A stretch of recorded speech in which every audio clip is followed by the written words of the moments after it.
Қымбатты достар, сіздермен бірге садуақас болғана. Бүгін біз трапеция формалы жаздық жеңіл көйлек тігетін боламыз.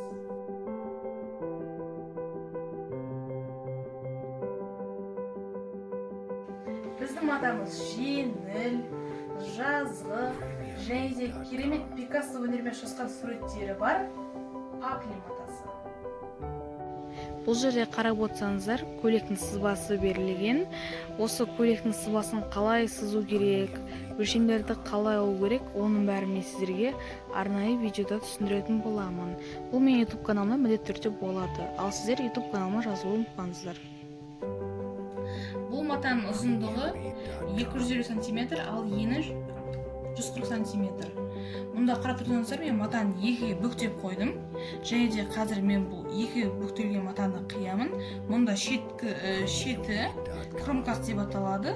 Және де бұл ұзындығы, ал мұнда ені. Енімен бұны қырқайын екіге бөліп.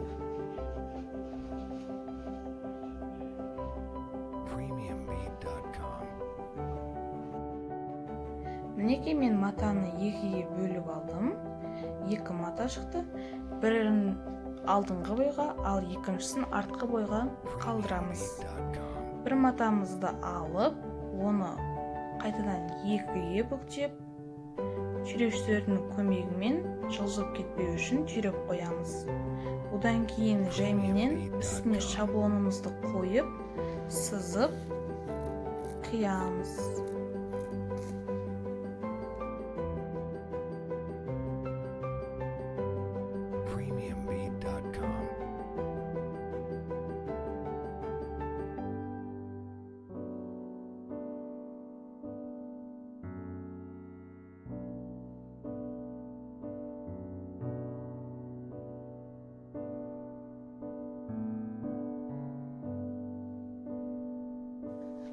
Мінекей бізде алдыңғы бой. Осыдан қиып алдық. Енді біз дәл осылай артқы бойды да қиямыз, және де жең сызбасында солай қиямыз. Фотода тұрған жең сызбасын мен өзім қалғанша ұзарттым, сіздерде ұзартсаңыздар болады. Енді көйлегіміздегі выточкаларды, яғни бүкпелерді бірінші тігіп шығамыз. Бүкпелерді тігіп болғаннан кейін иық тігістерін орындаймыз. Яғни екі иықты бір-біріне қосамыз.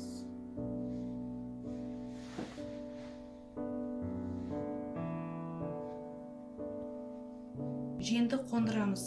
Бұл жеңді қондыру үшін сіз алдымен белгілеп қоясыз, алдыңғы бой, артқы бой деп, және де осыны тура екіге бүктейсіз.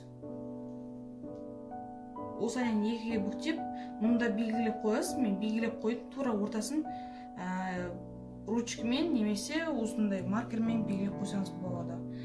Одан кейін барып, бұны біз аламыз да,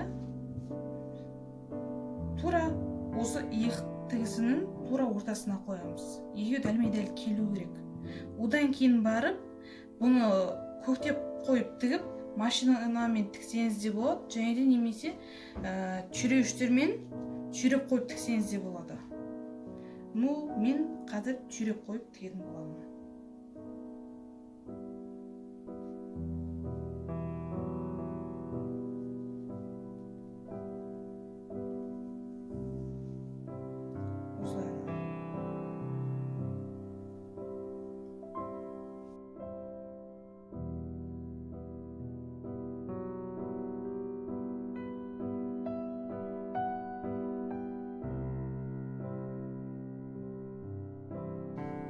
Мінекей мен жеңді қондырдым. Енді бұл жеңдің төменгі ұшын біз зигзагпен өңдейміз. Егер сізде альбомок болса, альбомокпен барлық түз тігіспен тіксеңіз болады, ал мен жай ғана бірден зигзагпен өңдеп кетемін.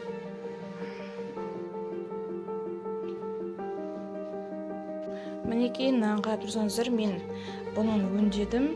Өңдеген кезде мен бағана зигзагпен тігемін деп айттым, бірақ менде жұмыстарда бірталай өзгерістер болды. Зигзагпен емес, декоративті тігістермен тігіп жібердім. Енді осы жеңнен бастап мына көйлектің етегіне шейін түзу тігіспен тігіп шығамын. Егер сіздерде оперловка болса, оперловкамен тігіп шығыңыздар. Менде оперловка жоқ, сондықтан да түзу тігіспен, одан кейін зигзагпен өңдеп шығамын. Тігіп шықтым. Ішін, сыртын, мінекей қарап көрсеңіздер, мынау жеңі, мына шетін, мінекей.